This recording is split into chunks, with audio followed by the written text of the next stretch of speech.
today I'm going to talk about meditation and why it is your most powerful tool. And you might have heard this a million times or read it or whatever. And you might have thought, oh, I cannot do it. I cannot stop my mind from thinking. I cannot make time. I cannot do those spiritual things. But I'm here to tell you my perspective on this subject.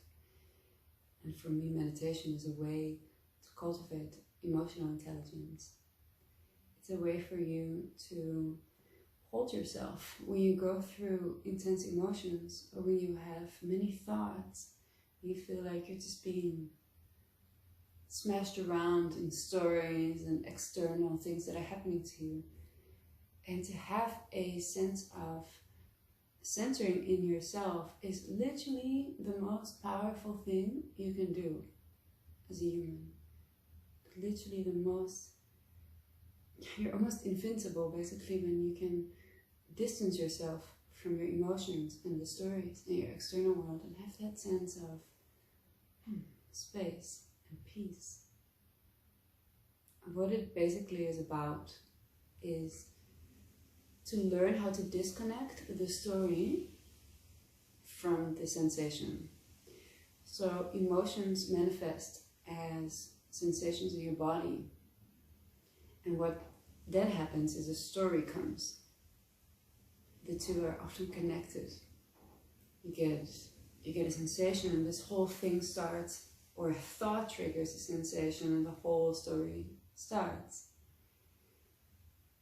But what if we could just stop there where the sensation happens and actually feel it and give space to what's going on without this whole thing that then happens, this whole escalation of stories and analyzing.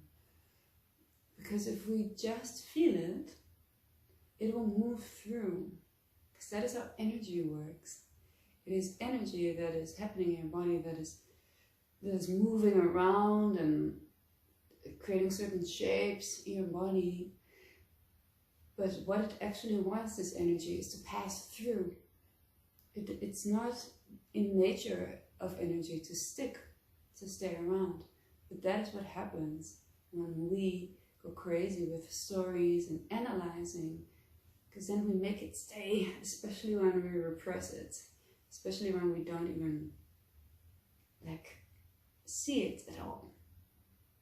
And that's when we start to have physical complaints or disease or sickness. So what for me is the most important thing about practicing meditation is to learn to hold space for what is happening in your system. When we do that, not a single emotion can shake us. We're still feeling them, of course. We're still feeling the sensation of anger or sadness or anxiety, but there's an underlying awareness, an underlying space through which we know what's happening. Somewhere we are in control. And how do we cultivate that? I look at it always from a tantric perspective, and this is looking at the situation in a way of polarity. So we've got the masculine and the feminine. And in the tantric tradition that I've studied, the masculine is space holder, the empty presence that is just there, and it's creating a container for whatever. And the thing that is happening inside of that space and inside of that container is the feminine. That is the emotions, that is the sensations, the energy moving.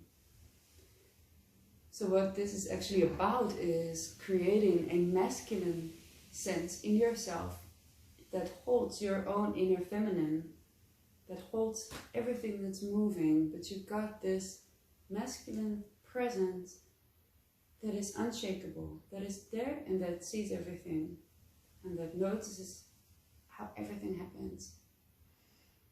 And then your feminine can just move freely, and you can have so many emotions flowing through, but you're grounded, you're centered.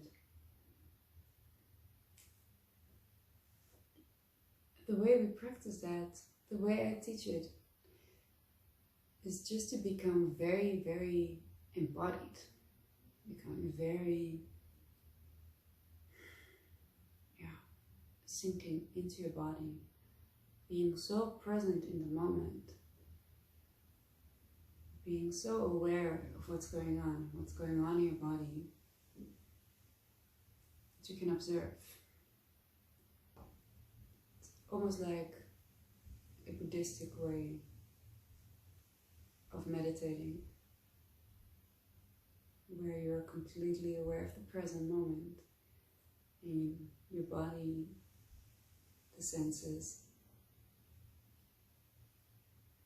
because then it becomes so much easier to actually really feel the texture, the shape, the movement of the energy in your body.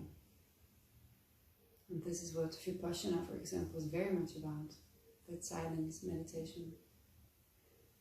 You just sit, and all you do is becoming so aware of everything that's moving, everything that's going on. And that is what I teach. And today I'm adding a audio meditation where you can practice this, where I guide you into experiencing that kind of space. And I really can promise you from the bottom of my heart that when you start cultivating this masculine space, that you become so much more relaxed in life. You're not overwhelmed as much. You got more clarity on what you want. And you got more clarity on what's yours and what's others. Other people's emotions, other people's stories. So I feel like that's why, for me, this is the most powerful tool, the basis of everything, the masculine space. And from there, everything else is born.